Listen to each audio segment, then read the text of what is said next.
అన్నాము. ఫస్ట్గా గోధుమ పిండి తీసుకొని కొంచెం చపాతీ అయినా ఇలా గోరువెచ్చని వాటర్ కలిపేసుకుంటే బాగా మెత్తగా వస్తాయి. ఇలా కొంచెం పిండి తీసుకొని ఇందులో చేసుకొని రెండు చేసుకొని ఇందులో తీసుకొని పిండి పెట్టేసుకోవాలి. మొత్తం అందుకని పెట్టి మొత్తం చేసుకోవాలి. పలసగా తీసుకోవాలి.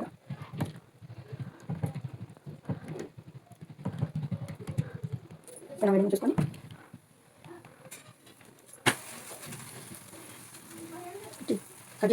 ఇలా కాలేటప్పుడు ఇదిగో కొంచెం గీ వేసేసుకోవాలి. ఇలా నెయ్యి మొత్తానికి ఇట్లా అటువైపు ఇటువైపు మొత్తం అదేగా నెయ్యి వేసుకోవాలి.